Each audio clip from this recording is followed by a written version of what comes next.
Hello, Sandman Nation. It was a great conference championship weekend. I was in Buffalo for the Bills-Bengals game. First time at that stadium. Had a great time. And most importantly, we are back for episode number 69. Yes, 69. But we are an extremely mature trio of hosts on this podcast. So who am I kidding? No, we aren't. And we are definitely going to talk a little bit about the meaning of this episode number later. But first, guys, it is time to enter Sandman Sports. With me, as always, are the Sandman himself, Mr. Bill Sanders, and a man who simply needs no introduction, the incredibly talented and quite handsome, and frankly, just an all-around swell guy, Mr. Pat Klatt. I even like this guy when he's sober. I think. I really can't remember the last time we saw him sober, actually, but that is neither here nor there. Bill, Pat, how the hell are you both doing today? Awesome. Jinx. Good. Yeah. Oh, God. Okay. Well, guys, let's just get right into it. Your favorite segment of the show, random questions of the day. And Bill, you get the honor of going first today. Okay. And guess what? Let's go. This is a little episode number 69 inspired. So, oh boy, are you sure? Have Pat's some turn? fun I with thought it was this. Pat's turn. Have some fun with this. Here we go. All right. Well, hopefully your answer will be much more exciting than Pat's foray into his past dating life from past weekend. Shut your face. All right, here. Bill. Well, in our Cosmo Kramer Fantasy League, all of our team names must be from Seinfeld. And mine comes from an episode where George tells Jerry what his name would be if he were ever to become a porn star. And that answer is Buck Naked. And it's just such a good, funny name. So here's my question to you on our 69th episode. If Bill Sanders were ever to become a porn star, what would your stage name Bill, be? It's very simple. You take your middle name and the street you grew up on. So like mine is James Eleanor. Yeah, I thought it was your first dog's name. Or your first pet. My first pet was your first pet, Buster or Buster. Hey, Pat, there's no helping Bill on this. Stop. I'm just trying to give him a... Bill's got to struggle through this. Oh, my goodness. All right. Himself. Hopefully Pat thinks about his for a while. Yeah. Okay, Pat, here we go. Well, Pat's question is actually pretty straightforward, but I have no idea which way he's going to go with this. All right, Pat, here you go. Okay. Would you rather be 12 inches tall or 12 feet tall? Oh, wow.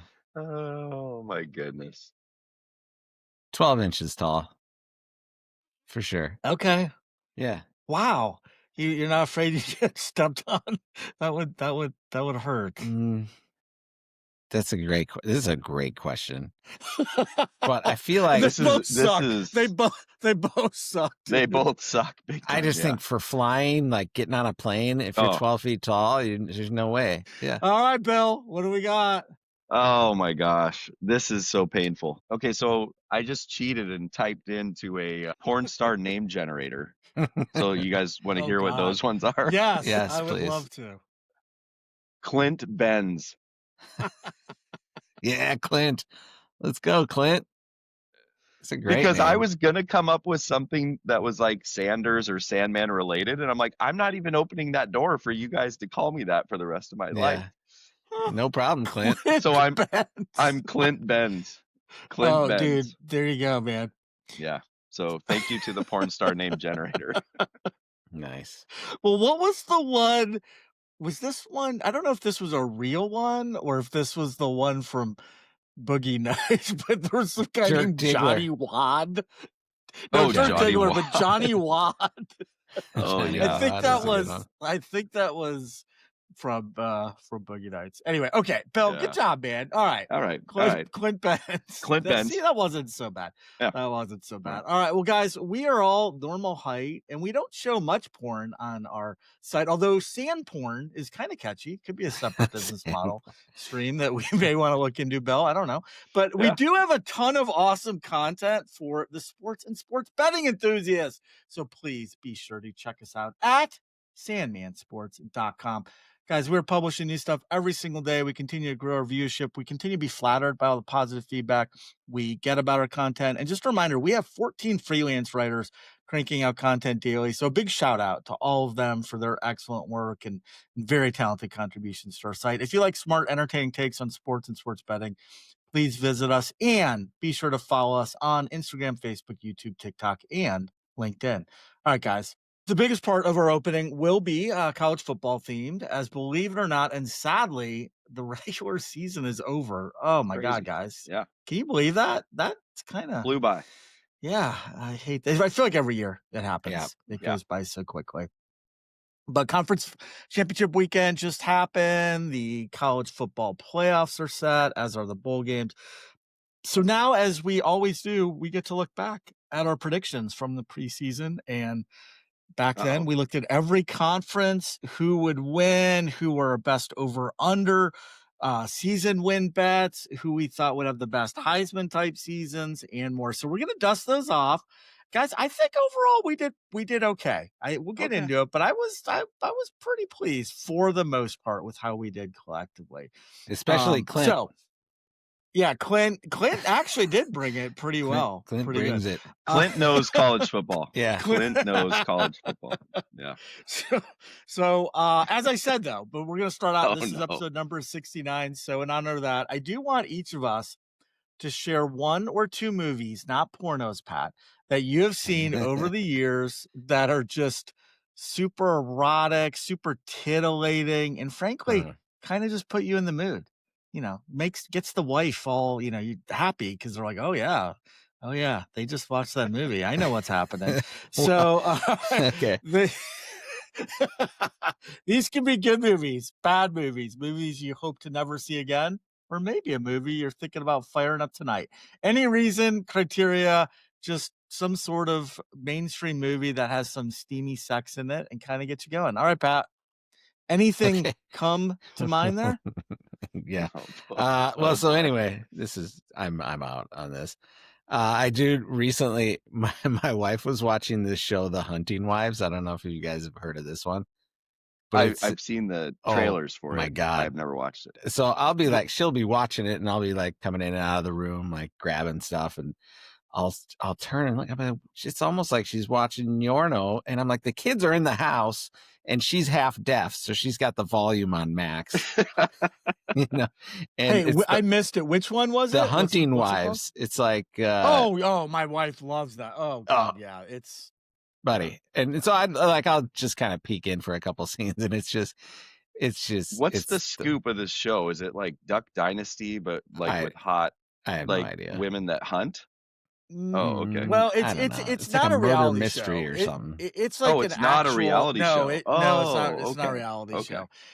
Is it worth checking out, Pat? No, I don't. Maybe. Terrible? I mean, okay. I didn't. I mean, I tuned in for seconds. I was like, oh, this is kind of dumb. But it's just every third scene is just getting it on. It's wow. Yeah. Yeah. Anyway, for me, look, I've had maybe a couple movies that I remember just off the top of my head. One, Unfaithful, with Diane Lane and Richard Gere. Oh, yeah, okay. That's a good. Dude, there's something about Diane Lane. She's nice. Diane Lane. Yeah, that was a good. How old is Diane Lane now? Oh, she's forever young. 60. She's got to be in her 60s. Forever young. Yeah. She goes to Washington State. Let's see. We got Wild Things with Denise Richards and Nev Campbell, and the legend Matt Dillon. Matt Dillon, just for doing that, became a Hall of Famer. He did. Nev Dude, Campbell, is a Denise great movie. Richards. Yeah, that's the scene. That's Bill Murray's in that movie, not in that scene. But yeah, Bill Murray's in that movie. Yeah, that's a great. Yeah, but other than that, I mean, I couldn't really think of any. I mean, dude, I watch sports, dude. I watch. Yeah, well, expand your viewing horizon a little bit there.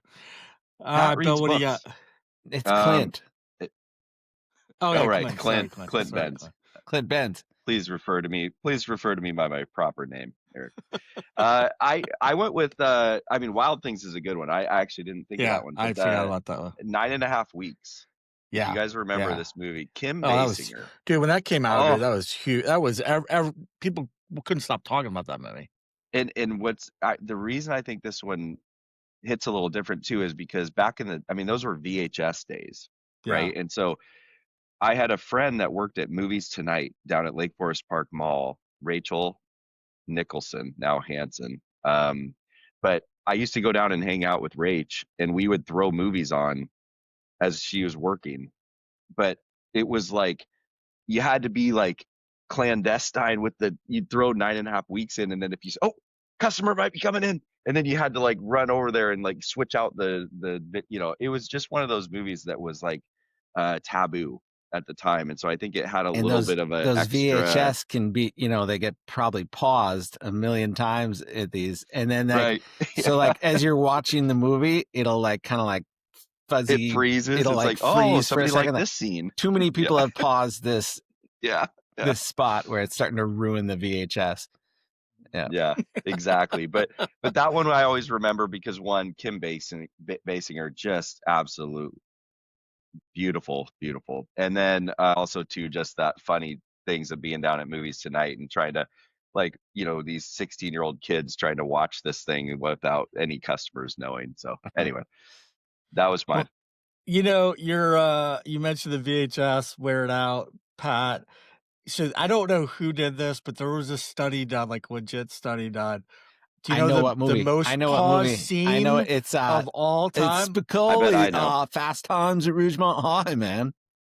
It's gotta be. That's not what. Oh no, it's not. No, I was thinking of yeah. Are you talking about Phoebe Cates? Yes. Phoebe Cates coming out of the pool. So that would probably be up there, I'm sure, but that's not what this is. It's when Sharon Stone Basic Instinct. That's right. Yeah. That would have been my second guess. Yeah. So I almost had Basic Instinct on my list, but guys, I'm going to start by going back to my youth. There was one movie and one scene that as a teenager, I just thought was so sexy, even though it's probably relatively tame in today's days, but it's the sex scene in Risky Business between Tom Cruise and Rebecca De Mornay when they have sex on the L. On the subway. Yeah. Dude, oh man, first great of all, movie. the scene itself was good. The movie's great.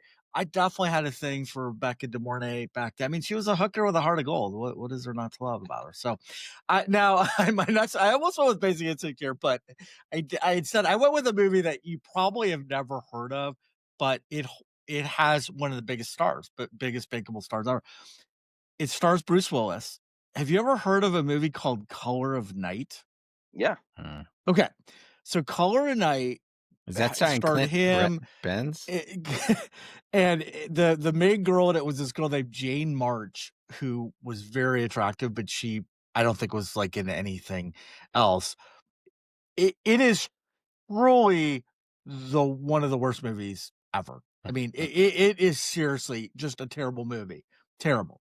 But I actually, Jamie watched it with me not all that long ago, and she was just like, I cannot believe this made me watch I looked her up. Now I know. Remember. Oh, yeah. So as bad as the movie is, though, the movie is worth watching just for the steamy sex scenes. In fact, Maxim Magazine awarded Color of Night for having the best sex scene in film history.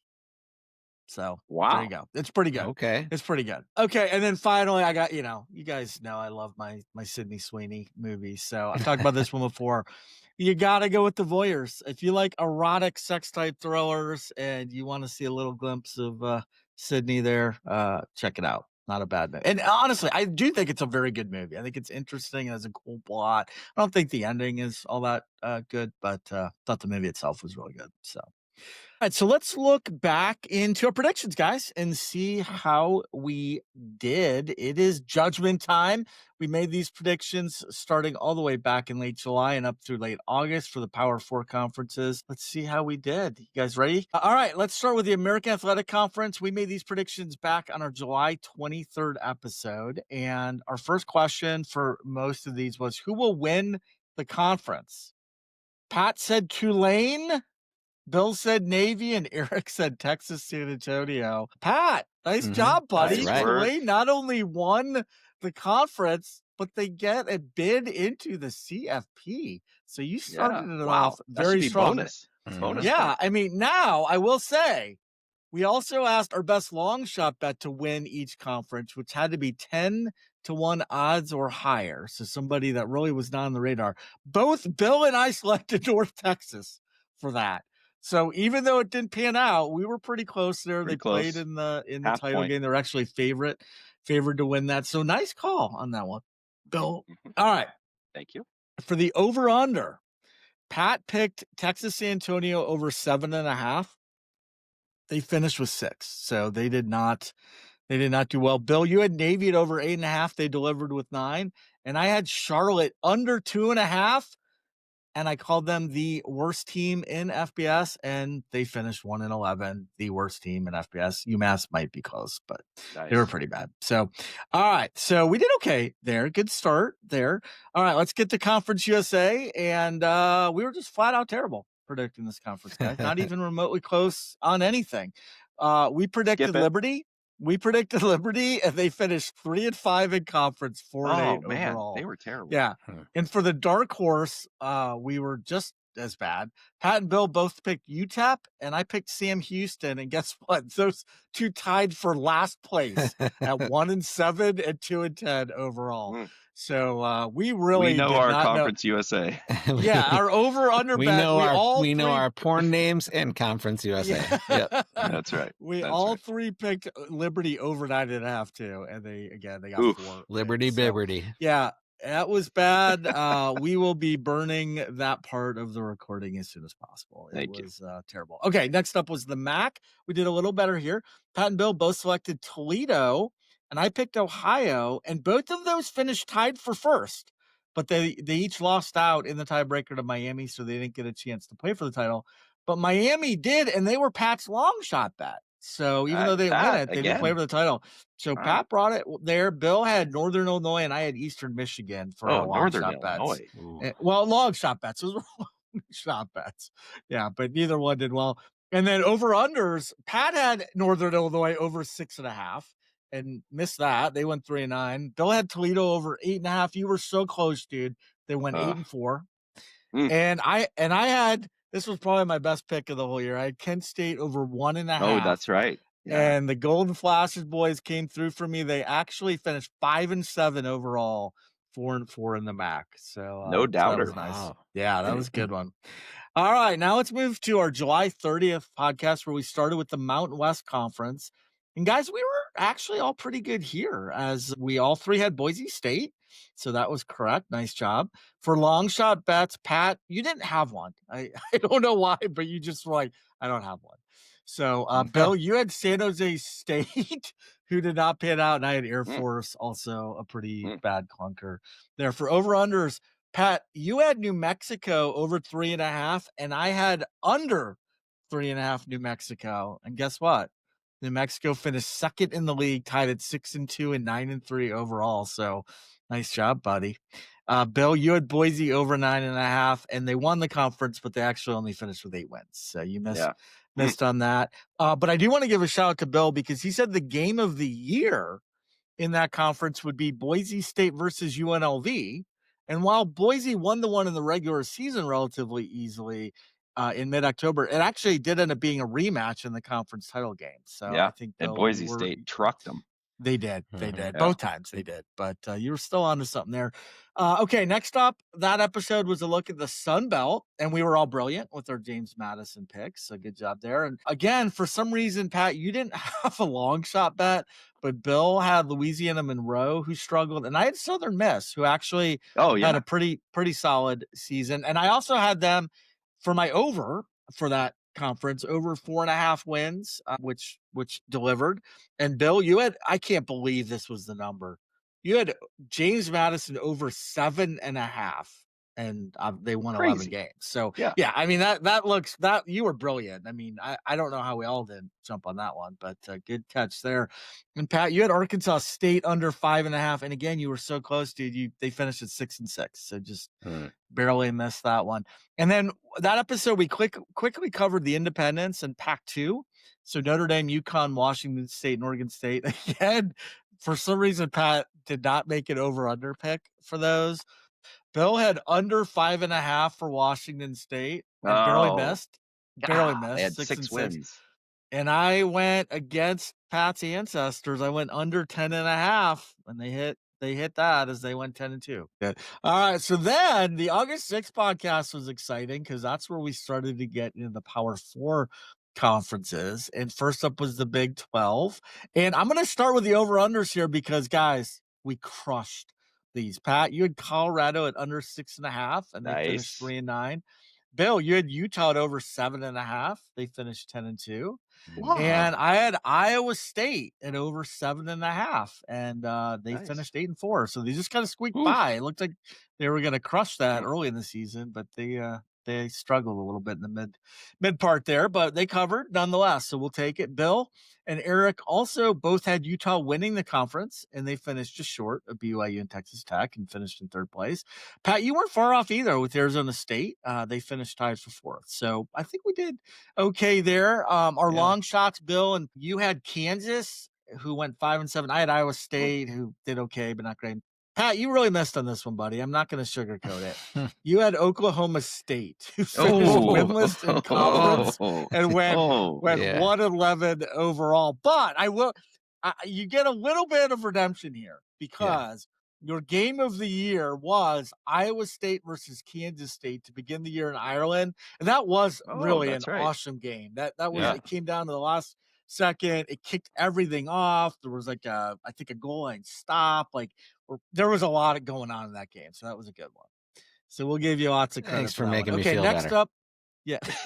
Next up was the ACC, where all three of us picked Clemson to win. And all three of us were really off on that one. For long shot bets, Pat and Bill, you had North Carolina and I had Florida State. Both teams sucked and won't be bowling. So we didn't start off great with the ACC. Pat, you're over under, man. God, you were so close in these. You went under 9.5 for Miami and they finished 10-2. But Bill, you had Cal over 5.5. Good job. They went 7-5. And I had Syracuse under 5.5, and they finished 3-9. So that was good. We did not do great with our Heisman hype. We were all over Cade Klubnik there. And that fizzled pretty quickly. Yikes. Yeah. All right. Next up was the August 13th episode where we covered the SEC. We were all different on this one, but Bill was by far the closest. None of us actually had the eventual champ of Georgia, but you had Alabama. So you were close, Bill. They played in the conference championship game. Pat, you had Texas, and I was way off with LSU. I had a lot of faith in the Tigers. Don't know why. Pat and Eric, though, we both are long shot bets. We're Texas A&M. So nice job there. And Bill, you had Ole Miss. So well done there. And kind of crazy that both of those were more than 10-1 odds to win the conference at the opening of the season. But I think that just goes to show how strong the SEC is. And those were good selections, guys. Okay. And then over unders, Pat, you had Oklahoma over 7.5. Really nice. They were 10-2. Yeah, that feels low. Yeah, nice job. Well, they had a tough schedule, dude. Coming into the season, nobody was sold on Venables yet. Mateer looked good, but they had like a top 5 toughest schedule in the country coming in. Wow. So I made the playoff. Yeah. Oh yeah. No, they did great. That was a great pick. Bill, you had Ole Miss over 8.5. They finished 11-1. And I had my close call miss on this one. I had Kentucky under 4.5, and they barely missed. They went 5-7. So we didn't cash that one. But I do have to pat myself a little bit on the back here. My game of the year in the SEC was Texas versus Texas A&M, which proved to be a pretty damn important game when it was all said and done there on Thanksgiving weekend. So, all right, then we finished with the Big Ten boys, and I was way off with my Penn State pick. I had some love for I can't believe you didn't take Indiana. And you two both just barely missed with your Ohio State picks. For our long shot bets, Pat, you had Minnesota. Bill, not shocking anybody, had Washington. And I had Illinois. And really, I would say none of us were all that close. For over under, Pat. This is what you got for picking against my Michigan Wolverines, but you went the under 7.5. Damn That's it. right. I forgot that. They went 9-3. I said both the Bill program. and I think I said the program would dissolve too, and they. yeah, you did. Yeah. You did. And Bill, you and I, we went a 2-pat there and hit it. We had Illinois picking over 7.5, and they went 8-4. None of us had Fernando Mendoza or Julian Sayin on our Heisman watch list. But Pat, you had OSU wide receiver Jeremiah Smith. Bill, you had Damon Williams. And I shockingly had Nico Iamaleava of UCLA. I'm surprised you guys did not have me committed after making that pick. That is just horrible. Okay, guys. So we did okay. We were definitely hit and miss on some of the conference champs and games of the year and stuff. But the most tangible thing we predicted, the thing we can really look back on, was the over-under. So let's tally those up, see how we did. Pat, you abstained on one. Again, you claimed to have made it, but we couldn't find it. So I don't know what happened there. But in the 9 that you picked, you went 3-6. Ooh. But Bill and I made up for you, buddy. It's okay. Good. We're all in you. this together. Bill, you went 6-4, and I went 7-3. So not too shabby. Not too shabby on season over-unders, I think. So I thought that was good. All right, boys. Now, don't forget, we did similar previews for all the NFL divisions, our Super Bowl predictions, some season-long bets there. So we'll wait. We'll wait until January, until the regular season's over, to dust those off and see how we did. I have no idea if we're looking good or bad in those. So we'll get to those in about a month. I'm pretty sure I had Detroit, Buffalo. I wouldn't be surprised if I didn't have that either, because I'm still high, frankly, on both of those teams. Yeah. I'm guessing I took the Seahawks. That's what I'm guessing. I know for a fact you definitely took the Seahawks to win the division. Because I know you took the Seahawks and I took teams. the Rams. That's the one I remember. Clint. Yeah. I love how you changed your name too already. And oh, look at that, dude! Oh yeah, God, that's awesome. Yeah, represent. Oh, that's fantastic. Okay. Well, guys, it is now time to get into the rest of the show. In just a moment, we'll do Nailed It for Week 14. Then we'd share our hot takes. Then it's Stone Cold Ox times, where we didn't really have a very good week, boys. I can't say that we did, because it was not good. And finally, we'll wrap up the show with a top 5 all about the Heisman, which is coming up this week. And of course, we'll have plenty of fun and shenanigans along the way, including Pat sharing his full archive of Olin Mills Christmas cards, starting with the 1983 gem where he and a mall Santa posed for a picture and then immediately got into a heated argument over which reindeer was actually the coolest. Okay, gentlemen, it is time for the segment Sweeping America. It is time for Nailed It.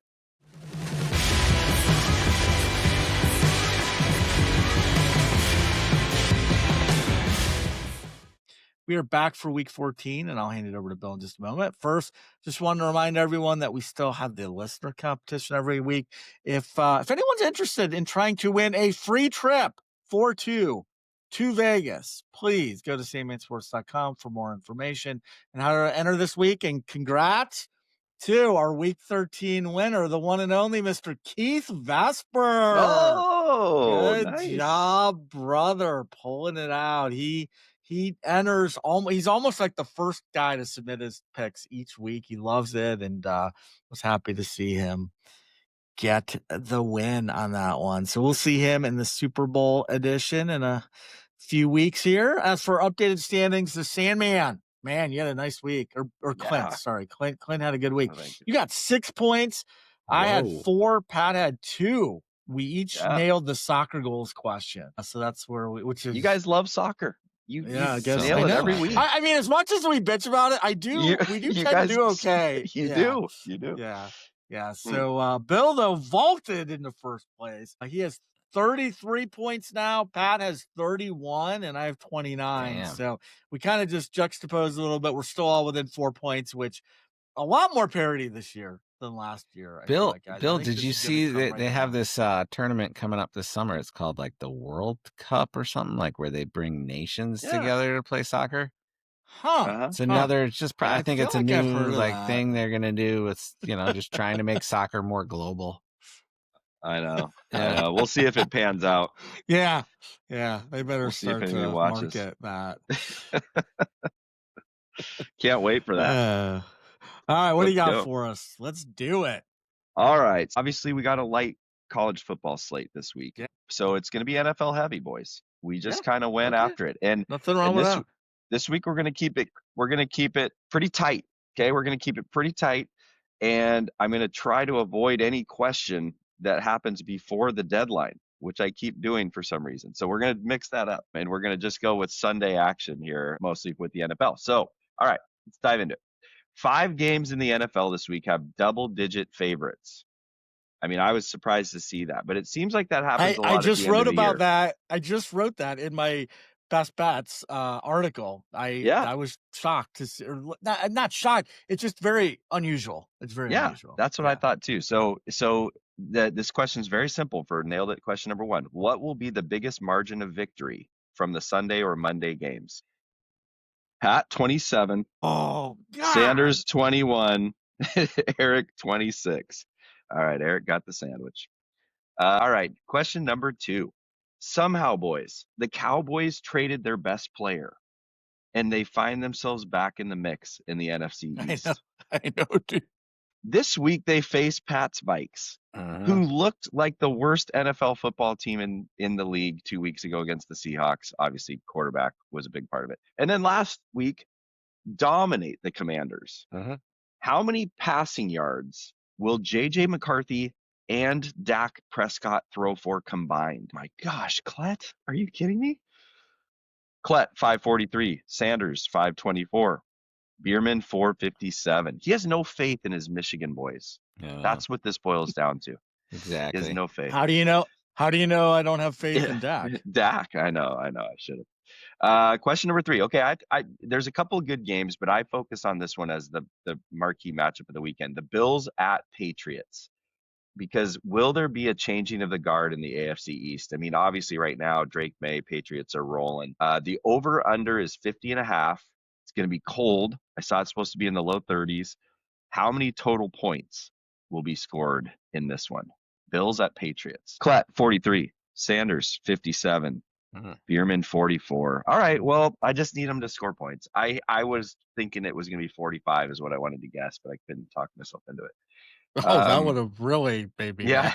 You would have been super squeezed. Question number 4. Okay. Pat and Eric, everybody knows these guys love to hate on the Chiefs.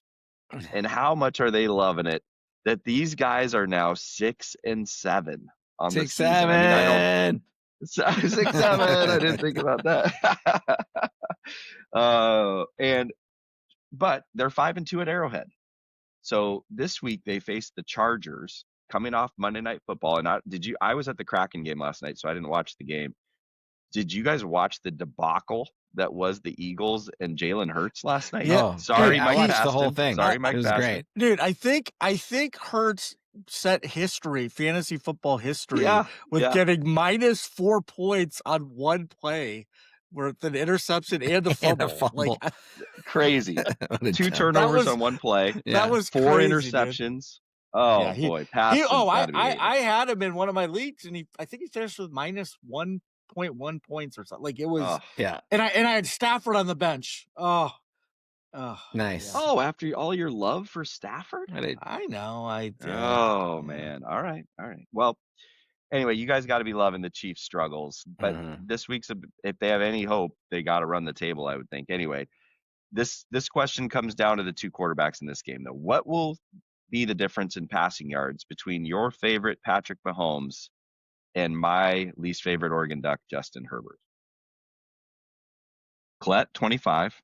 Bierman, 50. Sanders, 33. I need to call out Pat for a reason. I got to give him some love, dude. He does something that neither one of us do. And when I go back and I look at the answers, sometimes if I forget to write down, today I'm writing them all down. He always answers. Clarify. He doesn't just say You have like to 25. clarify. He says like 25 yards or 25 points. It is nice. 25 Otherwise, goals. you don't. When you write it down on your nice. paper, you don't get full credit. Your teachers will take off half credit if you don't clarify. I love it. I'm looking in the invisible ink every time to try to track back to our answers, and I'm like, which one was this for? Yeah, I know. So Pats are always crystal clear. Yeah, Yep. Totally hear you. You're welcome. All right. Question number 5. Last but not least, of course, we always love to honor our servicemen and servicewomen.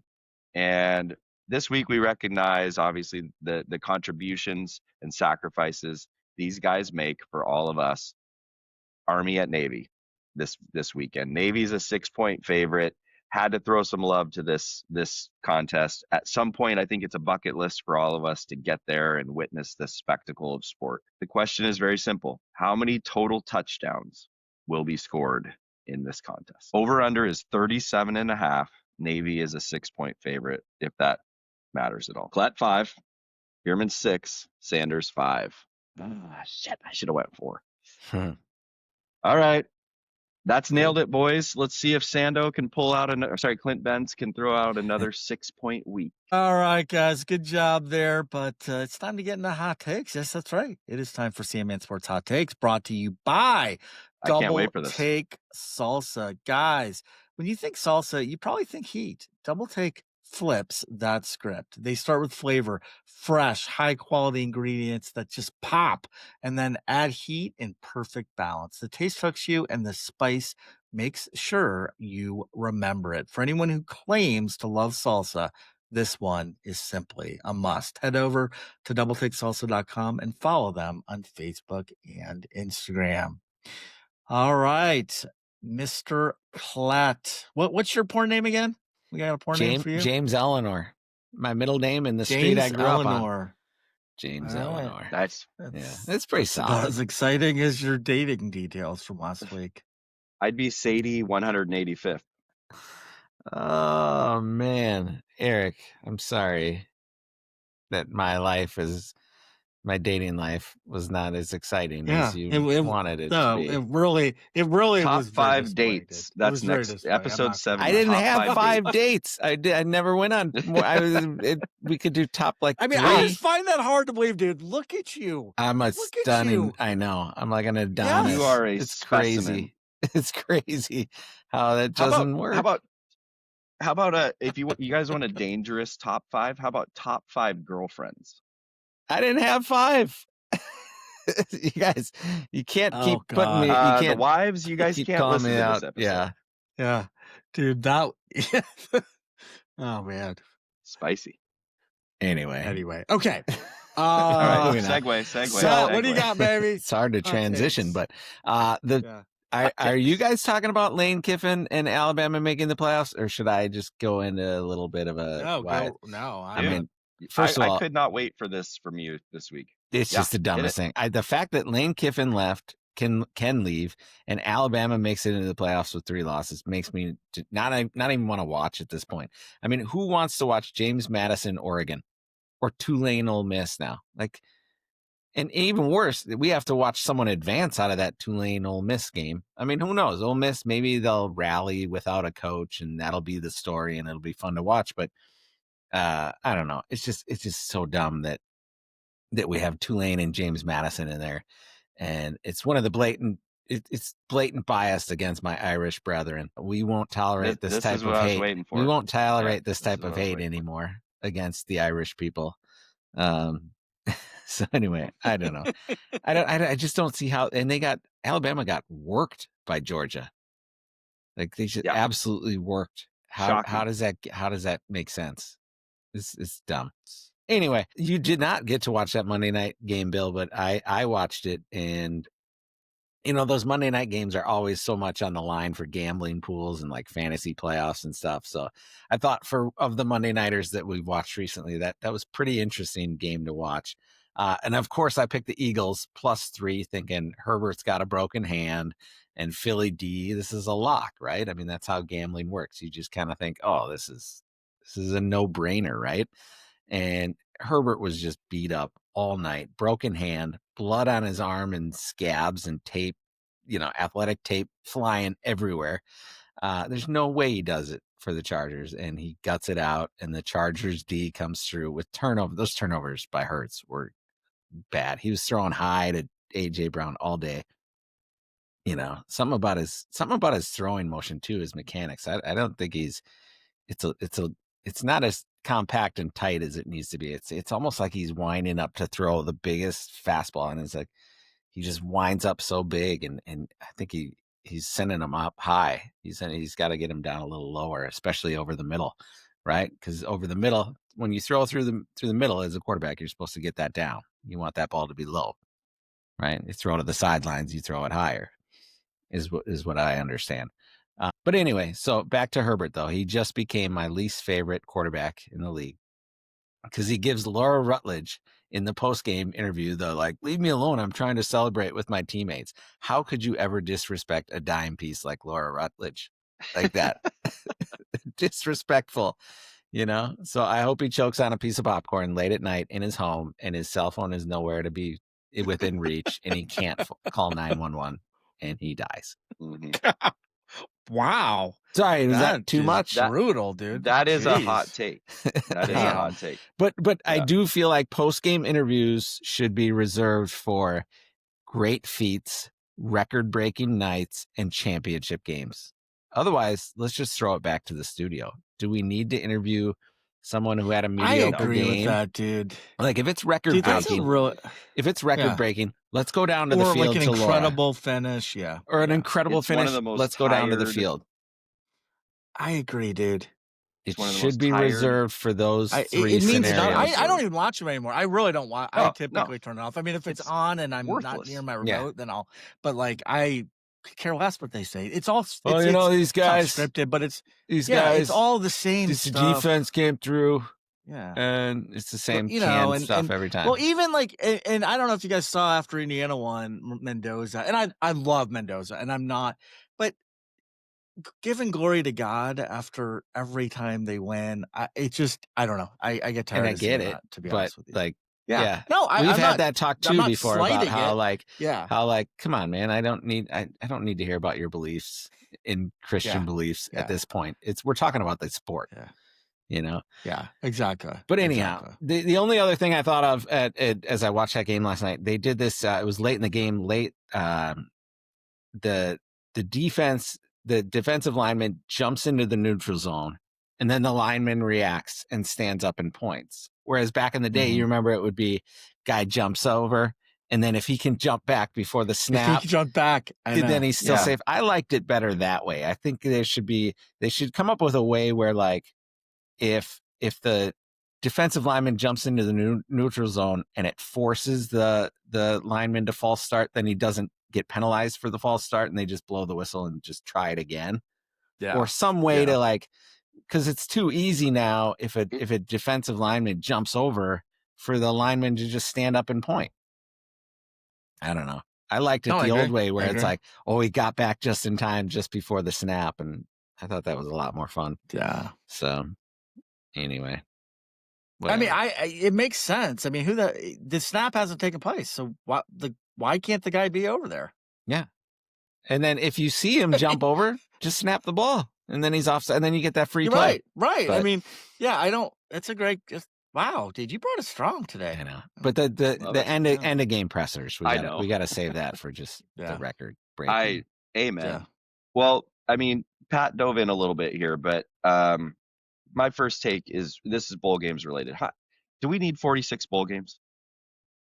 Yes, do we need 46? I love bowl games. Bowl games? You love all bowl games. Okay. I do. All right. Well, just the now the national championship takes away from those bowl games. Dude, so much. It's a betting opportunity, man. It's a game in the middle of winter. Usually we're off, or a lot of those times we're off, or we got family over or friends, and you're not stressed. You're drinking. You put the game on. You throw some buck or two on it. Maybe you got pool that you put. I love all the bowl games, dude. I wish we had more, actually. Wow. Okay. All right. That's good. Well, I'm glad because somebody out there loves all these bowl games. And Eric nails all the reasons that I do like it as well, which is mostly pools related or just to have something going. But I don't know. It just seems like we're just starting to stretch this thing. And now we're talking about the CFP even getting bigger. So you could potentially have a few more games thrown into the mix at the end. And to Pat's point, people are like that, like the start of the bowl season was 40 plus days ago. I mean, and who cares about Boise State against Washington in the bucked up LA Bowl sponsored by Rob Gronkowski or whatever? It's it's just crazy. But anyway, but I was gonna focus in a little bit more on the Irish. By the way, real quick, Yeah. we may have some exciting news to report here. So Brady, Miami, is going to Arizona for the Snoop Dogg Bowl. No nice. way. And Brady is gonna talk to Snoop Dogg while he's there and talk about Sandman Sports. I think it's very likely we get Snoop Dogg on this podcast by the end of the year. Oh So man, just, you know. I'm sure. Snoop. For Can you imagine? shizzle. Can you imagine for shizzle? For the Man, I shiz. love Snoop. Snoop The Chronic D-O-double album. G. That was game changing. Uh-huh. Game changing. Dude. I mean, when he showed up honestly, with I Greg. just laughed when he told me. I'm like, "What bowl you guys go to? Are you going?" He's like, "I think I'm going. I think it's the Snoop Dogg bowl." That's the best bowl, dude. Yeah. I mean, That's when awesome. did Snoop Dogg become like an American treasure? I mean, the guy when was he at the started hanging Olympics, around with everybody Martha loved Stewart. Yeah, right. Anyway, sorry to keep going, Bill. No, that's good. No, it's good. It's just more bowl love. So I don't hate that the Irish didn't make it in and Miami did, given that Miami beat the Irish. That part, I think even Pat can look at that and go, Okay. all right, I can kind of see it. But why have rankings at all if you're going to list Notre Dame ahead of Miami for 4 or 5 straight weeks, whatever it was? Great point. And then they both don't play. And somehow now you flip. Don't have rankings. And I think I had a little rant about this earlier in the season as well, because the rankings come out in college football every year, and you're just, how good has Alabama been the last 25 years? Oh, well, they've got to beat Clemson. They've been really good. So they're up here or whatever. It doesn't even, you don't know who these players are. 75% of the team is transferred in. You might have a new coach. You might have whatever. They make no sense. And I know it gives something to talk about to people and everything else, but I really felt like the Irish were teased and then just absolutely screwed. Teased and screwed in this. And they said they're not doing a bowl game. They're like, we won't go to a bowl game. Like, come on. And just then go to the bowl and that game. seemed a little, that's I was weak. going to say, Like, that seemed like weeks off. We're not going now. Yeah. Well, but then my buddy texted me, and I think he's right. This will be the end of my hot takes. Jeff Heil, shout out, props if you're listening or watching, but he texted me and he said, follow the money. And if you look at it, I think Jeff's right. ESPN owns all of these different broadcast rights for all these different things. Who's the one team? They have the ACC. They have, right, Big Ten, some, I guess, and mostly Fox on Big Ten, right? I think Fox anyway, says Big Ten, but yeah. Yeah, right. But they have SEC. And they have the CFP.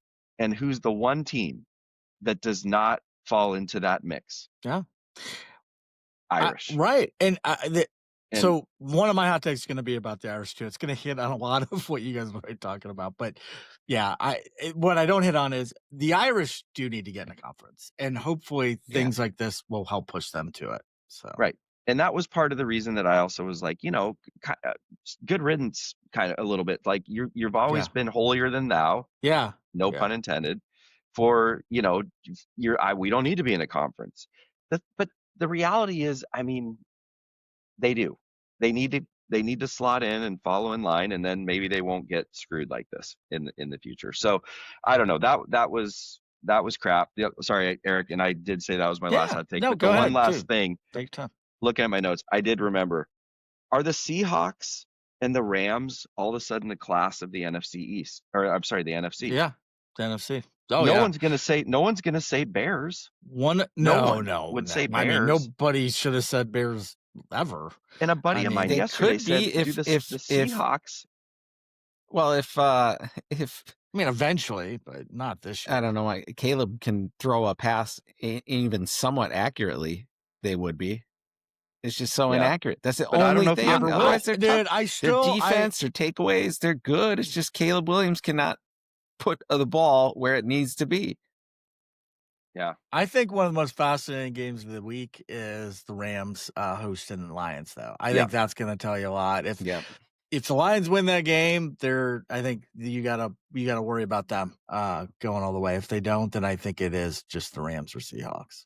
That's Yeah, the that's kind of Stafford crazy. It just seems Goff like it kind of came out of nowhere. game. Yeah. Yeah, Stafford Goff. Yeah, I almost put that into nailed it because to me that was the other awesome that's a game good of the one. week. But Yeah. yeah. Anyway, it's just kind of crazy to wake up here in going into week 15, and it's like my hometown team is actually maybe one of the favorites to represent the NFC in the Super Bowl. I know, it's So crazy.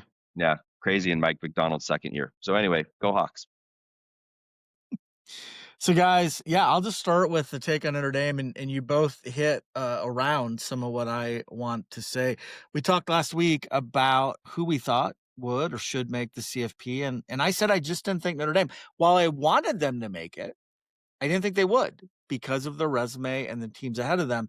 Yet the committee kept ranking them higher, and all the experts were predicting Notre Dame was a virtual lock, which I think goes right to your point, Bill. It's a great point.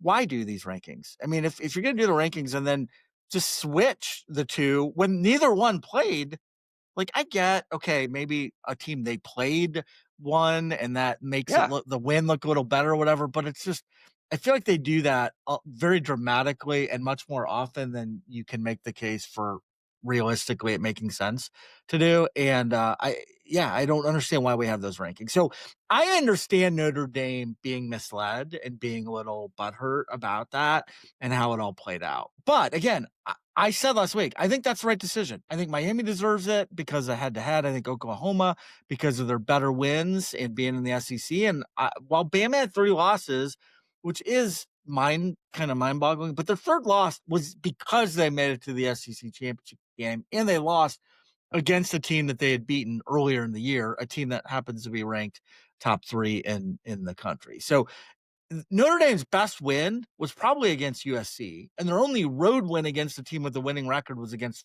8-4 Pittsburgh. So, do I think they could have made some noise if they gotten in? Yes, of course. yeah. But they didn't, and in my opinion, for good reasons, they didn't get in. But it doesn't matter. That's not really what my hot take's all about here. You hit on this, Bill. I'm going to expand on it. It's very similar to what I bitched about Lane Kiffin last week, setting all the wrong behaviors for our young college kids to follow. Notre Dame basically said, we didn't like your decision. We're taking our ball and going home. They're now refusing to play in a bowl game, which irritates me, guys, to no end. Frankly, it's embarrassing for that school, for college football, and it's just not very smart. Bowl games are so important because they give you a whole nother month with your team, basically practices all that time to evaluate and prep for the spring and for next season. Why you would give that up is beyond me. But no, Notre Dame had to be petulant. They had to pout and teach their kids, if things don't go your way, just quit. Yeah. Just And quit. it's not fair to the kids. Like the kids get to go somewhere maybe. yeah, we get to go no. to Arizona in the No. middle of winter. Awesome. Yeah. That'll be fun. No. Road I can't trip. believe they wouldn't wanted to play. It's bullshit. I can't believe they wouldn't have wanted to they play. should seriously be ashamed of themselves. Seniors? And I'm sure, Pat, your ancestors are shaking their once proud heads at Freeman and Company, wondering what the hell happens in South Bend. Because it's ridiculous, man. Still though, but It is. James Madison, come on. No, I agree, dude. Well, that's a whole other thing. James Madison should not have got it. I hope Oregon beats them by 80 freaking points. It's going to be a demolition. I'm telling you right now, I haven't even looked at the research. When I start doing my bowl picks, I'm telling you, Oregon minus the 20.5 points is going to be one of my best bets. Oh, if it was, yeah. I mean, I don't know what you'd tease that thing up to and feel safe, but it's over 30. Yeah. Yeah. They are going to crush them. Yeah. So anyways, guys, let's quickly move on to a happy topic. There was so much great college football during the championship weekend. I loved it. My Indiana boys came through. Kurt Cignetti is simply another Nick Saban, and they very well might win the whole freaking thing. Man. Texas Tech also looks great, so I wouldn't sleep on them. I think the team that got jobbed the most actually was Duke. I mentioned this last week. I thought they should get in, but instead they gave it to James Madison, who I really do hope and think will get annihilated by Oregon. But for this hot take, I want to go to the FCS, boys. North Dakota State is basically the Alabama, Georgia, Ohio State of the FCS. They're the defending FCS national champs, haven't lost in more than a year. They won 10 national championships from 2011 to 2024. They were the number one seed in this year's playoff. They were hosting the unseeded 9-4 Illinois State Redbirds, a team they had beaten 14 straight times and were favored to beat in this game by 22.5 points. And what if I were to tell you that the Illinois State quarterback would throw 5 interceptions in this game, 2 of those being returned for pick sixes. The Bison holding a 28-14 lead in the fourth quarter. No chance for the upset, right? Well, that is why they play the games, my friend. The Redbirds came fighting back, down 28-21 with time dwindling. They scored a touchdown, decided to go for 2. Boom! They got it, won the game, and one of the biggest upsets in FCS history, 29-28. Love seeing that. Congrats to the Redbirds. So much great football in FBS. But I'll tell you guys, FCS games are fun too. Great players, coaches, games. And of course, it's just always cool to see a giant unexpected upset like that. So that was fun. And real quick, guys, take 3, Heisman, kind of a slow football Saturday coming up with the Army-Navy game, one bowl game. I think your Washington team plays in that. Yeah. And of course, the Heisman ceremony takes center stage, and we're going to do a top 5 around the Heisman in just a little bit. But I stumbled on this, and we're going to play a little pseudo be my guest, guys. We're not going to go full throttle, but I'm really curious if you guys are going to guess this. I thought this was fascinating. So most believe Indiana quarterback Fernando Mendoza is going to win this year's trophy. I personally think he should. He's minus 1,000 on the odds. If he does, he will become the first Indiana player to ever win it. But here's what I recently came across. A list of the 10 most winningest programs in college football history who do not have a Heisman winner to their name. Okay. So I'm going to give you number 6 through 10 today, just to move things along and get you back in the swing of things. So while I'm doing that, you can be thinking about programs you might think are number 1 through 5 most winningest programs without a college or without a Heisman winner. So number 10 is West Virginia. Okay. Their closest was Major Harris, quarterback back in 1989, finished 5th. North Carolina Tar Heels, number 9. Charlie Choo-Choo Justice was a 2-time Heisman runner-up in the 40s. That's Choo-Choo. Good old Choo-Choo. Rob. Number 8, Brandon and Nate's Missouri Tigers. This program dates back to 1890. Chase Daniel came closest, the quarterback back in 2007, finishing 4th. The Kentucky Wildcats down in Lexington, number 7. The Wildcats had several players finish in the top 4 of Heisman voting, most notably Tim Couch finished 4th in 1998. And the Ole Miss Rebels, despite producing talents like Archie and Eli Manning, they have yet to see a player win the Heisman. Okay, number 1 through 5, guys. We're going to let Pat start us off here. Pat, any guesses? Minnesota Golden Gophers. Minnesota Golden Gophers are not on this list. No. Huh. All right. I'll stay with the Homer theme. The Huskies. They are not on this list. Should have had Michael Penix. You guys are really lighting this up. And these are winningest programs. Mm-hmm. UCLA? No, not UCLA. These are all big. I mean, so we got the ones 1, you just 2, named. I wouldn't say were like blue we got bloods. 3. We got 2 SEC, Georgia, 2 ACC, and now Herschel Walker on it, Damn. and 1 Big Ten. 1 Big Ten, 2 ACC, 2 SEC, and I'll help you along a little bit. Iowa. The person editing this podcast is gonna like to. Tennessee is number 1. The Vols are number 1. No Peyton Manning on this list. They have 950 all-time wins. Johnny Majors was a runner-up. A guy named Hank Loricella, Heath Schuler, and Peyton Manning, of course, in 1997. Was Iowa one, Eric? Iowa's not one. So we got 1 more SEC, 1 more Big Ten, 2 ACC. One of the ACC teams is one of the biggest names in college football, although they struggled this year, and we just talked about them a little bit. Well, but we're not counting in. Oh, wait, no, Indiana wouldn't have been most winning. Michigan State? Michigan State is number 5. Their most notable player was Lorenzo White, a running back in the 80s. He finished 4th twice. So you got an ACC, an SEC, 2 ACC, and then SEC. ACC, this one's a big name, guys. I mean, this one is they've won several national championships in the last 10 years. Miami. No, Miami. They got a had coach some, who Clemson. Clemson is number Okay. 2. Wow, I'm surprised. Deshaun Watson finished 2nd, and Trevor Lawrence finished 2nd. Okay. That's it. And then these next two are they're biggest programs, but they're not going to be ones you really think of. Number 3 is Georgia Tech. They are 3rd on this list. And Joe Hamilton was a quarterback back in 1999. He finished 2nd closest. And then the Arkansas Razorbacks. Darren McFadden finished as a runner-up in both 06 and 07. Oh, McFadden. He was awesome. He was like the Wildcat. Yeah. It felt like the start of the Wildcat. That guy was lethal. Yeah, he was good. All right, guys, nice job. And I just want to give a shout out to the Heisman committee and the ceremony. I do think the Heisman, just the way they do the whole thing is very classy. I love the finalists, the invitees. I love that it gets its own standalone time on Saturday night. There's very little to compete against it. And I'm looking forward to this year's ceremony. I do hope Mendoza wins it, but either way, it'll be a good one to see. Who would you say else is second?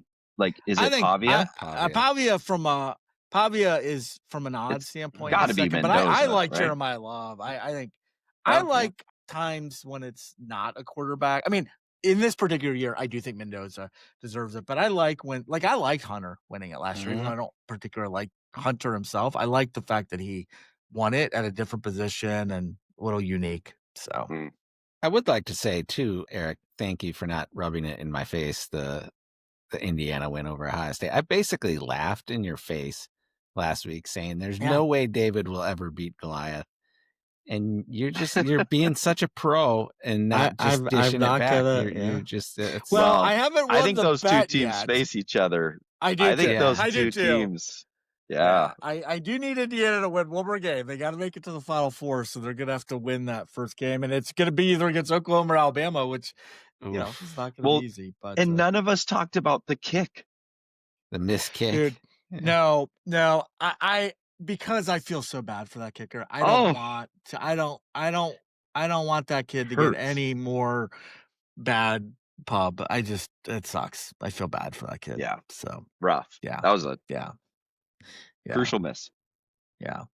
All right, guys. Well, let's get into our Stone Cold Locks now. I continue to be frustrated. I bitched about this last week. I went 3-2 in my best bets again, but 1-2 here because I keep picking the wrong ones to spotlight. Overall, we each went 1-2, guys. Not good. Yeah. So our season records, Bill, you're 24-20, so still good. Eric is 20-22-3. So I can get up there with a winning week with a 3-0 week. And Pat, you're 21-24, so you can get back to 500 with a 3-0 week. All right, let's do it. Well, we have limited college selections this week, so I'm guessing lots of pro talk here, which I've actually done better this season in pro. Just last season I did better in pro too, so kind of looking forward to this. So, all right, Pat, what do you got? Give me Chargers Chiefs under 42.5. Chiefs offense is struggling right now to put up points, and Chargers can barely move the ball. I mean, a lot of their points were from those turnovers from Jalen Hurts, and I missed this one. Chiefs are typically not a team that turn it over too much, so I don't think they'll get as much help there. And Herbert and his broken hand and how much they had to lean on him this last week. I just see this being an under game, especially if it's outside and the weather's rough. Chiefs are kind of becoming a little bit of an under team for me too. So what's the under?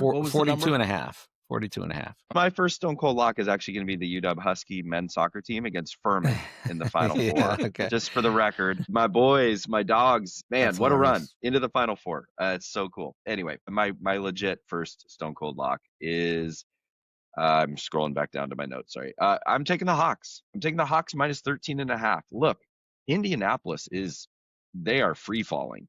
They're talking about trying out Phillip Rivers. You guys, I saw that. I know, Yeah. dude. I know. That's great. Yeah. I mean, please, for the love of God, I hope that doesn't happen. Oh my goodness. Who's going to Well, raise I all his love Philip babies? Rivers, but- Who's going to 17 raise all kids. his I mean, babies that- and he's that playing is- football? Kids. Yeah, but again, this is where I know the Homer things can come into play here, but I just love this Seahawks defense, you guys. And I feel like, again, you take this, whoever the quarterback ends up being, whether it be the backup with the knee injury or they've got to pull some other guy in there. And I just think the Seahawks are just looking dominant. So minus 13.5. Yeah. Go Hawks. I like it. I thought about it. I for all those reasons. Good pick there, man. I'm going to start with the 49ers, giving 12.5 at home to the Titans. Titans beat a bad Browns team 31-29. They were boosted by Tony Pollard's 161 yards rushing, 2 touchdowns. But Cam Ward was still shaky. He only had 117 yards passing, 2 touchdowns, 1 INT, and just a terrible quarterback rating of 70.1. The Titans still are the worst offense in the NFL. They had lost 8 straight before Sunday. They now got to travel cross country for a second straight road game to face 9-4 San Francisco, fighting for their lives in the toughest division in football. Purdy's 3-0 since returning, all wins by double digits. Yeah. I just think this is going to be a nice, comfortable win for the Niners. All right, I went Cleveland getting 7.5 against the Bears. I think the Bears. Dude, that would have been my 4th pick. I love that pick. Look, I think the Bears are going to be playing close games, no matter who the opponent is.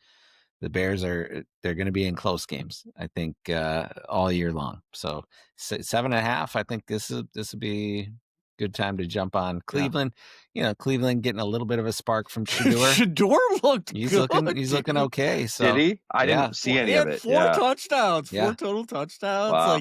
He's still gonna make some mistakes, but he might be okay. Yeah. I saw it that they named him the starter. Tennessee. It was against for the whole season, but yeah. Yeah. Might as well. Yeah. Okay. That's interesting. Yeah. Go Shedeur. My second pick, I'm going with the old service school Navy -6 against Army. They're playing at TD Bank. It's listed as a home game for Navy. Give me the better team in this game. Navy's absolutely the better team and win by a touchdown, boys. I kind of have a feeling this Navy could win by like 20. This could be a big blowout game, dude. Agreed. Yeah. That's my hope. That's nice. I didn't even look at college yet. I haven't looked at the start of the bowl thing. I just decided for these I was going to do all pro. So, but that's a good one.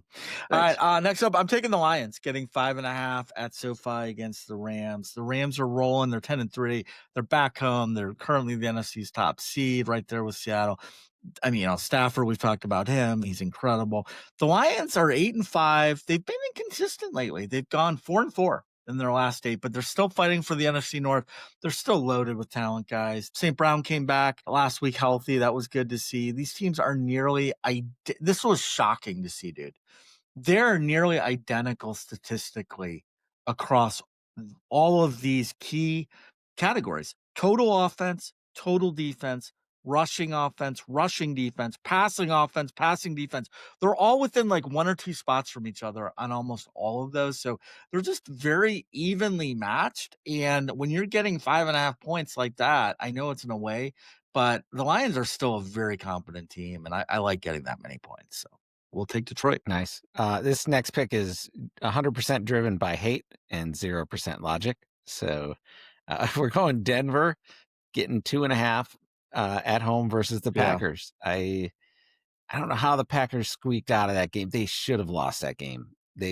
Bears should have driven down, scored, and then went for 2 and won the game. Yeah. And it was there for them. It was there for the taking. And I've always hated Green Bay more than anything. So I like Wisconsin people, but I just hate the team. So that's it. It's hate driven logic. Dude, the Packers aren't that good of a team, and I'm not sure Denver is either, but they're at home. They're good enough, getting 2.5 points. I like that too, man. Mm-hmm.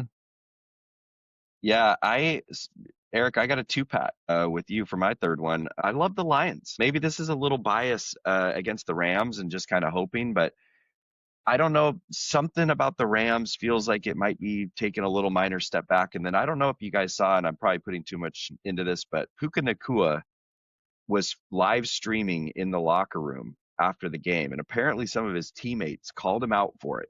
And, one of the guys was changing or something was happening, whatever was happening.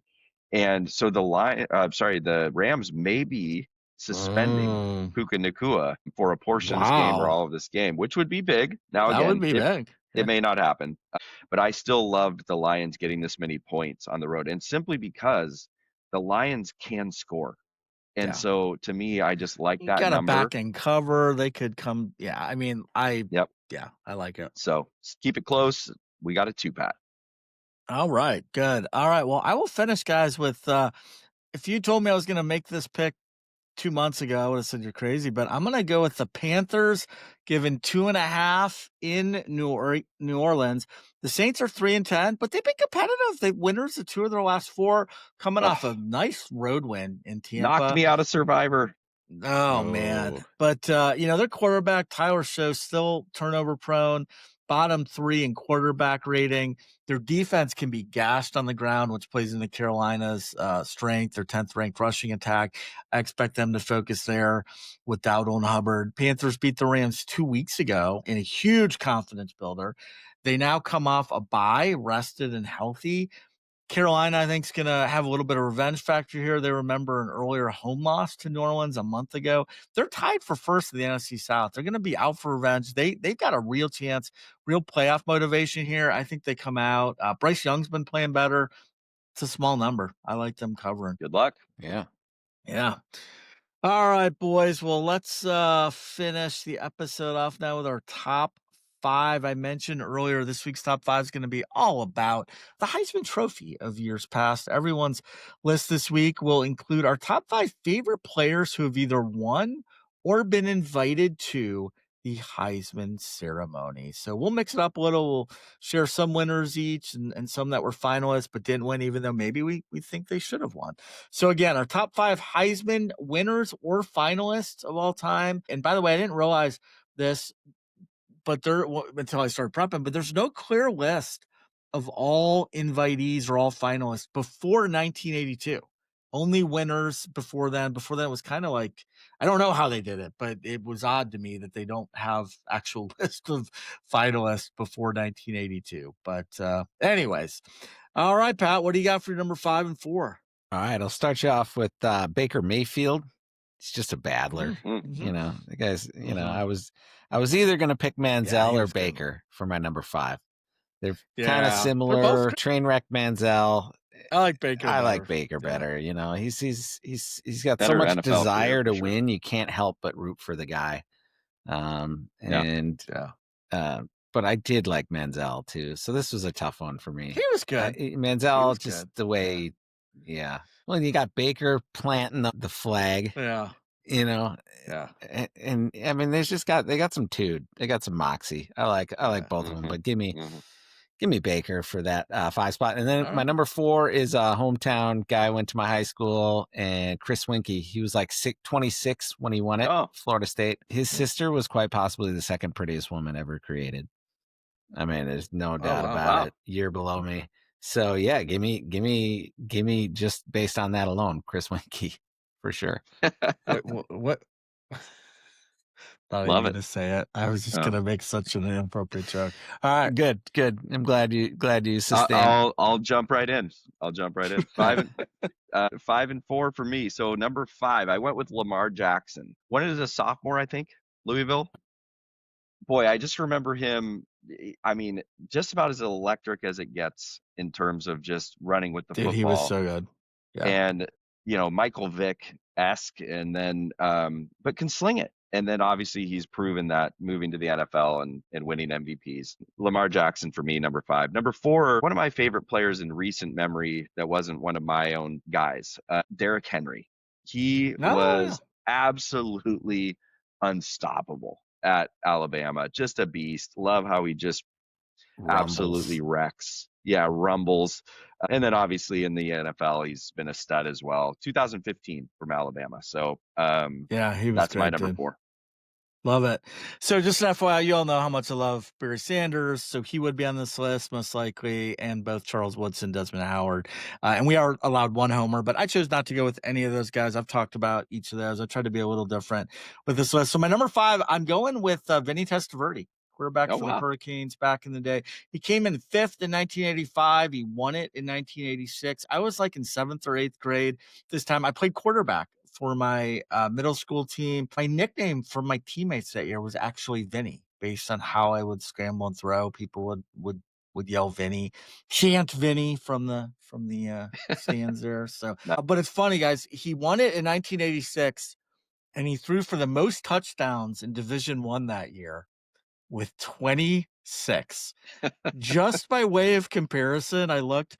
14 quarterbacks this season threw for 26 or more touchdowns, including quarterbacks named Joe Fagnano from UConn, Byram Brown from South Florida, and Brendan Sorsby from Cincinnati. I mean, isn't that crazy? Yeah, that is. Times have changed. That's crazy. Yeah. So, but he was a great player. He took him to the title game that year. They lost to Penn State. His number 14 is retired by Miami. He's in the College Football Hall of Fame. All right, number 4, guys. I'm going with the guy who didn't win, but he was invited, and I'm staying in 1986. And he finished number 4 that year. And I'm not sure. I don't know if you guys will remember this guy's name, guys, but there's a fascinating story behind this guy. Do you guys remember a guy named Gordy Lockbaum? Gordy No. Lockbaum. Okay, so he finished. Is he related to Clint Benz? Clint Benz. He finished 5th in 1986 and 3rd in 1987 in Heisman voting. And I remember loving this guy as a kid. So first of all, he played both ways. He played legitimately linebacker and running back, started and played both sides every game. In 1996, guys, listen to that. In 1986, he rushed for 827 yards. He had 57 receptions and 22 touchdowns. And on defense, he registered 46 tackles, 2 fumble recoveries, and an interception. He also had 21 kick returns for 450. Who did he play for? Well, I'm going to tell you in just a second. So he's also scored 6 touchdowns in the game that year, and he played 143 of 171 plays when they played Army. In 1987, he scored another 22 touchdowns.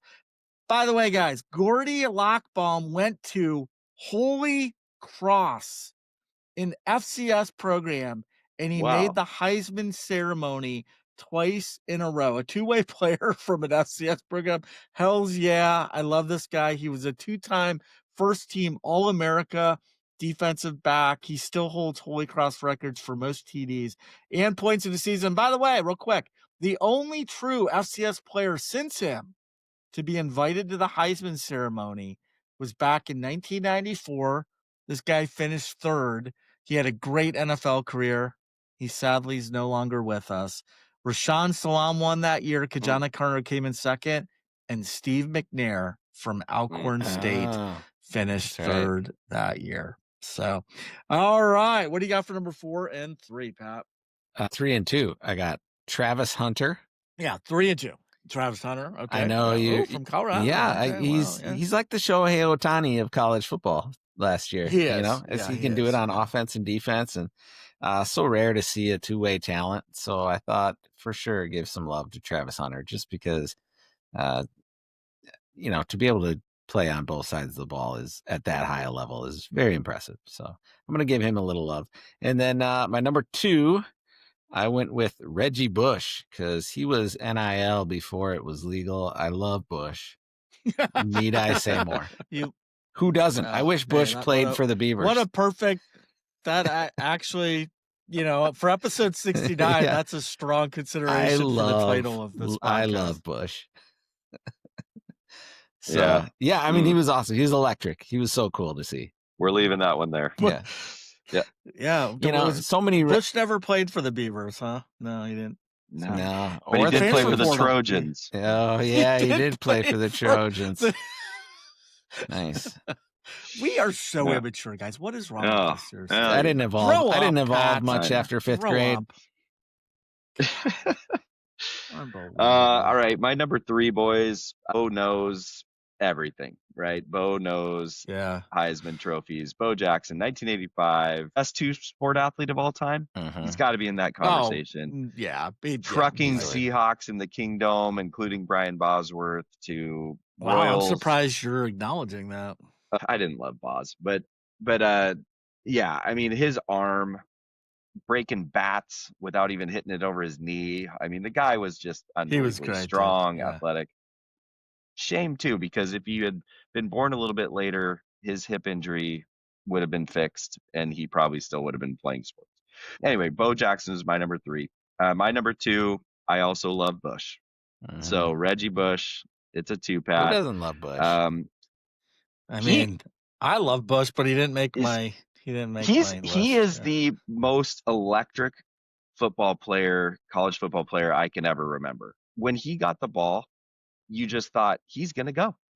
It's 65 yards, 80 yards, he and 20 Tomlinson yards. were playing at their peak, like at the same time. Bush in college and Tomlinson and with the Chargers, and they were very similar. But both those guys, just so fast, crazy fun to watch. I mean, yeah. So Reggie Bush, my number 2, and he got his Heisman back, which was kind of cool. Which is good. Yeah. So my number 3, guys, it's not going to surprise you. I'm actually cheating here. I'm going with an entire year for this one because this is hands down, in my opinion, the greatest Heisman. You're stealing my number 1 of all time. Sorry. Well, I'm probably not. Well, maybe I am because you already said Reggie Bush. Because I think that year might be number 2. But I'm going with the entire year of 1982. Oh no. Okay. Okay, so guys, listen to these 3 names. The winner that year was Herschel Walker. The runner-up was John Elway, and number 3 was Eric Dickerson. Yeah, I mean, wow. When you look at what those guys did in college and the pros, is there a better Heisman year from top to bottom? I don't think so. I was young. I remember loving Herschel Walker as running back for Georgia. Of course, seeing Elway, especially in the famous band game, which I think was the year after this, and then I moved to Dallas right after Dickerson graduated, but how could you not love the Pony Express? But it is funny, dude, when you look at the stats, just real quickly, Walker and Dickerson both had between 1,600 and 17 rushing yards that year. Derrick Henry had 2,200. They each had 16 or 17 touchdowns that year. Derrick Henry had 28. Yeah. And, Elway, I could do the same thing. Elway had 3,200 passing yards, 24 touchdowns. I don't know, pick one. Let's see. Jaden Daniels had 3,800 passing yards and 40 touchdowns. I mean, CJ Stroud had 4,400. Yeah. And I mean, so it's just, so it's crazy. But in my number 2, guys, I'm actually going the antithesis of who you guys picked in Reggie Bush. I'm going against Bush, the anti-Bush on this one. I'm going Vince Young. He didn't win it, but I in my opinion, Vince Young, he was the best, the best player on the planet back then. I loved him. He was crazy. I know, the Heisman vote takes place before the bowl game, but that bowl game, he single-handedly won that national championship for Texas against UST. That team, dude, they were riding a 34-game winning streak. Many thought could be the greatest team of all time. He revolutionized the dual threat quarterback position. He had 44, this is career, but he had 6,000 passing yards, 44 passing touchdowns, 3,100 rushing yards, 37 rushing touchdowns in his career. He holds Texas records for completion percentage and quarterback rushing. ESPN ranked him as one of the 10 greatest college football players ever, but yet he didn't win the Heisman. So, I give him for my number 2. Loved him. That game might be the best. The game's probably football game. Probably the best. Definitely, I would say probably the best the championship game for sure. Yeah. But maybe one of the best ever. Yeah. No, I agree. All right, number 1. My number 1, I kind of took a page out of the Eric Bierman book of picking and picked a year. I picked the year of 97 with Peyton Manning, Charles Woodson, and Randy Moss. Charles Woodson won. Yeah. I got to watch. I was in college at the same time, and I got to see Woodson play, and it was It was just kind If of you're looking at pro careers, those would be Man, comparable that's to your crazy. year. That comparable to mine. You're right, dude. Hall of You're right. Famers in that class as call. well. So give me the whole year of '97, specifically Woodson, because Woodson was great. Nice. Man. He was great. Punt returns. Love it. Unbelievable. Yeah. So fun. I had to just go with the chalk, I guess. And Eric briefly mentioned him, and he's talked a lot about this guy through the pods previously, but Barry Sanders. I mean, just the GOAT. In my opinion, he might be the GOAT. I mean, for college football. I think he's the GOAT. Yeah. So I just have talked about him so much is why I didn't put him on my number one, but he definitely, in my opinion, is number one. Yeah. So I'm glad I was going to throw him in there, real chalky pick, because he deserves to be on one of our lists. I feel like. Well, thank you for that. Yeah. I agree. I love it. All right, guys. Well, my number one, I can't believe I'm putting a guy who went to Ohio State on here as my number one, but there's really no close second. I mean, other than Sanders, but long before I knew he would be a Bengal, I loved watching Joe Burrow and all that talent in LSU that year. Guys, he threw for 60 freaking touchdowns that season, boys. I mean, we talked about Vinny Testaverde for 26 and away. He threw for freaking 60. Breaking the all-time FBS record. He had 65 total touchdowns that year, also an FBS record, 5,671 passing yards, top 5 all time, a 202 passer rating, the highest in college football history at the time. He was unanimous All-American. He won every major award: Maxwell, O'Brien, Walter Camp, AP Player of the Year, Unitas Manning. Every freaking award you could win, he won. He won the 2019 Heisman by the largest margin in history, with the highest vote share ever recorded. He beat four top 10 teams. He won the national title by double digits. Just incredible. Joe Cool. Yeah. Nice. Bill, you got anything pools wise for us? I know there's a lot of action. I would love to jump in real quick on the bowls. Yeah. We're starting to roll all these bowl pools out. And so if you're listening or watching this, just go to mypools.entersandmansports.com/pools. You see them all on there. So many, dude. We have a ton 10 of different 12, options. Right? Yeah, lots of pools. More coming here in the next few days. We've got stuff coming out for the college football playoff, which obviously starts December 19th. So we got a little bit more time, but don't delay, because the first game, strangely, this year is Saturday at 5 p.m. when Boise State faces the Washington Huskies. Anyway, the one highlight that I'll call out of all the pools that we're running, I really think it's gonna be fun. Tons of you guys love the squares. You're going to look and you're going to say, oh my gosh, this is a big entry fee. It's $500 per square, but you get a square in every single college football game throughout, all the way through the national championship. So you have 184 chances to win. And if you just want to have a little bit of something, even Pat can win one of those. It boils down to $11. I'm going to enter, and I'm going to prove to you that I can lose this. The other time I did squares, $11. The other time I did squares, I'm like, oh yeah, sweet. What'd I get? And Bill's like, you have number 8 and number 8. You have nothing. Yeah. I mean, I do think the numbers change every game, obviously. They do. The numbers change. Well, that's good. But I do like, the way you broke it down, Clint, $11 per. I mean, if you just said, hey, we have a square for every bowl game and it's, $10, $11 to join, everybody would join. And it's just, so I just want to call that out. It really breaks down to pretty cheap for every bowl game. Yeah, should be fun. And it's just a great way to just, low effort, but just enjoy, have a little something on every game if you don't want to make picks and do all that type of stuff. And are these should be fun. You'll pick the numbers each game and post them somewhere, or how's that work? Yeah. Where you get to check exactly. in. It's on the site. It's on the site. You just click standings. You'll go there. You'll see a tab for every single bowl game. You'll see your numbers up there. And then actually all the winners and everything will be posted there as well. So if you don't even want to go check on your numbers, you don't have to. You can just click back in at any point and see how you did. Okay. Yeah. Should be fun.